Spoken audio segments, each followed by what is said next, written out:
Hey, what is going on guys? RvzStealth here, and in today's video, we're going to be taking a look at the best AD carries right now for patch 6.16. So first up is going to be Tristana.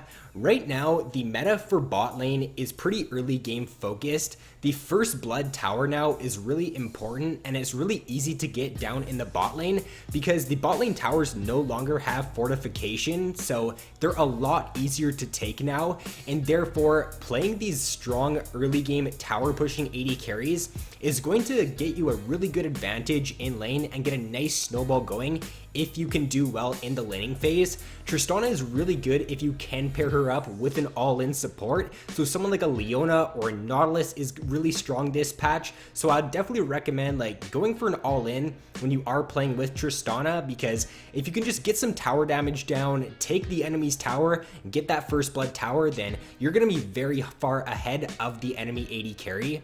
Tristana's 3-item power spike is really strong as well. Once you do get your Runanes, your Infinity Edge, and then your Phantom Dancer, you have 80% crit with those 3 items, and you just become a monster in team fights. Her mid game is a little bit weaker. Before she does have her 3 items, she's definitely not as strong as someone like a Jinx who can spike off of 2 items, but once you get past 3 items on Tristana, you really start to notice the damage spike, and you can do a load in team fights. She's also a very safe AD carry, and she's a very self-sufficient AD carry because she does have her ultimate, which she can use to peel off an assassin that's trying to jump on her, and she also does have her gap closer with her W, which she can use to jump out if she does need to, or she can also use that really aggressively in team fights to jump in and look for resets. She does have the nice attack speed steroid on her Q as well, which it makes her basically a machine gun champion. In a team fight, the amount of attack speed you have is insane, especially if you do reach that late game Tristana. And she does also have super long range late game due to her passive. And a few cons to Tristana are that she does have a bit of a weaker mid game, like I touched on earlier, and she is also pretty weak if she's playing with a passive support. In my opinion, you want to play Tristana pretty aggressively and look to go for all-ins, and therefore by pairing her up with someone like a Leona or a Nautilus, because they do have strong crowd control, it's going to allow Tristana to pop her E on the opponent and get a nice fully channeled E off, or get maximum damage off from her E. Whereas if you pair her up with someone like a Soraka or a Janna, then you're not going to be able to get a nice damage E off most of the time in the laning phase, and you're not really going to be very strong until you do reach your 3 items. Next on the list is Jhin. So Jhin is definitely one of the higher skill cap AD carries, but if played correctly, I think he can be one of the best AD carries in the game right now. He isn't at the #1 spot on my list just because he is a bit harder to play, and I do see a lot of Jhin players just make really bad mistakes when they are playing him. They either miss point blank W's, or they just don't use their ultimate in the right situations, or they just can't hit their ultimate. So if you can play Jhin really well, you'll notice that if you have over, I think, 100 or 125 games on the champion, then his win rate is 60%. It's absolutely insane. But if you don't play a lot of Jhin, then his win rate's 45%. It's really not that great at all. He is pretty good at all stages of the game. He does have some pretty good wave clear in his kit with his Q, his W, and his E. His ultimate is a very strong ability if you do use it correctly, and then he also does have surprising burst damage with his 4th shot. He can use this to his advantage in the laning phase and definitely surprise the opponents by how much burst damage he can do. And a few cons to Jhin are that he does not have a gap closer, so you do have to be able to position well on him to be successful, and he is a little bit harder to play, like I touched on earlier.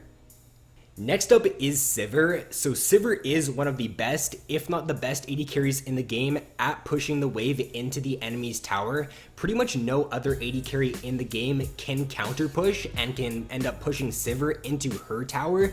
So that just allows you to get so much free damage off on the enemy's tower in the early game. And like I touched on earlier, because the towers do not have fortification anymore, and because they are very easy to take, Sivir is definitely very strong for this patch.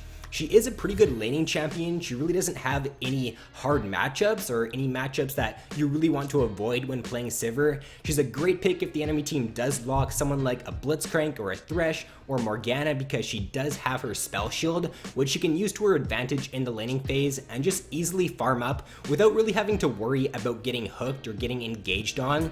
She's got the auto attack reset with her W, and her W does insane damage in mid to late game team fights. Sivir is another AD carry who does spike once she does finish 3 items. So once you get Infinity Edge on her, Phantom Dancer, and once you have your Essence Reaver, obviously, then you are going to deal so much damage with your crits in team fights. If you get a few bounces off with Sivir's W, then you're just going to deal so much AoE damage, and you're going to be able to hard carry team fights really well with her. I think you guys should see in one of these clips here that I end up getting a triple kill because of my W bouncing, which is just pretty insane. She also does have a game-changing ultimate. Her ultimate is a great ability for solo queue because it just allows you to engage really nicely, to disengage if you need to, and it's just a really versatile ability. Now, a few cons to Sivir are that she is a shorter ranged AD carry, so you do have to play pretty up close with her to be successful, and therefore if your ultimate and your E are on cooldown, then you are very vulnerable. So just make sure that you aren't going too aggressive unless you do have like your flash up or you do have those 2 abilities up. Next up is Ashe. So Ashe has been one of my go-to AD carries pretty much all season. She is, I think, getting a nerf in patch 6.17, but as for 6.16, she is still one of the strongest AD carries. She does have a really good laning phase. Her mid game isn't all that bad either, and then her late game is really strong as well. So there are very few weaknesses to Ashe other than the fact that she does not have a gap closer. Her ultimate is one of the strongest abilities in the game because it could just completely tilt a game in your favor. If you do get that one good ultimate off on the enemy AD carry or mid laner in a team fight, then that could just end up winning your team the game. She's also got really good kite in her kit due to her passive and her W, and if her Q is active, then it's just going to allow her to kite around those immobile champions and do really well in team fights. She's got the vision with her E2, which is really nice for like in the laning phase. You can rarely like end up getting ganked when you are playing as Ashe, because if you play it smart and you use your E to check where the enemy jungler is, then you should really never get ganked in the laning phase as Ashe. And she is also one of the longer ranged AD carries, so she can do well against someone like a Vayne in the laning phase and just poke her down. And to round out this top 5, I have Jinx. So I think Jinx is one of the best AD carries right now in this meta because she is one of the best tower pushing AD carries, maybe other than Tristana. I think that because we are going to see more Nautilus this patch, it's going to make Jinx even stronger now because Jinx does really well with like an all-in support in the laning phase. You can stack CC really nicely because the support who has CC goes in, Jinx follows up with the Flame Chompers, and you're pretty much guaranteed a flash every single time. So if you are playing support and your team does lock a Jinx, then look to play that aggressive support like a Blitzcrank, a Nautilus, or a Leona, and try to get a nice snowball going in the laning phase. If you do get that first kill, then it's going to be really easy for you to take the enemy's tower, get that first blood on the tower, and then just get a really good snowball going. She does have a great mid-game power spike too. Once you do get your Infinity Edge and your Runanes on Jinx, then you start to do a load of damage. So she scales really well into the late game too. She's arguably one of the best late game AD carries because she's long range with her fish bones, and she can get a ton of AoE damage off with her auto attacks in those team fights. And if you crit like a few times with your fish bones up, then you're going to deal so much damage. Her ultimate is really good as well for just finishing off that low health target. Be sure to keep an eye on your mid lane and your top lane like in the laning phase, because if they do get the enemies low, then you can throw an ult over there and pick up a cheeky kill sometimes. She does have great cleanup potential in team fights too with her passive, so if you get that first kill or that first assist, then it's going to be really hard for the enemies to catch you, and you're going to be able to clean up those team fights really nicely. Now, a few cons to Jinx are that she does not have a gap closer, and she is also somewhat skill shot reliant with her W and her ultimate. So first on the honorable mentions is Misfortune. So Misfortune isn't the best like early game AD carry. She does have a pretty strong mid game and a pretty strong late game, but right now with the focus being more on like early game tower pushing and getting that first blood on the tower, Misfortune I don't think is as good this patch. If you can get to like full build on Misfortune though and just get a nice ultimate off in a team fight, then you can still do really well with her.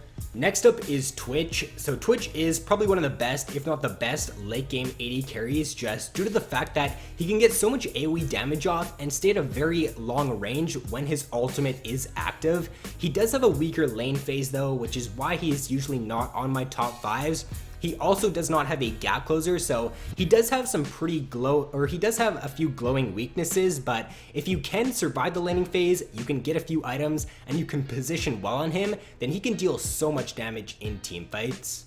And to round out the honorable mentions, I have Caitlyn. So right now, I think Caitlyn is just a little bit of a weaker version of Tristana. She does have a pretty good laning phase, but her shove definitely isn't as strong as Tristana's, and she doesn't have the best tower taking damage as Tristana does. She is pretty safe in team fights with her E, but I feel like her mid game powered like trough is pretty noticeable when I am playing the champion. I find that until you do get 3 items on her, then you're really not going to do too well on the champion.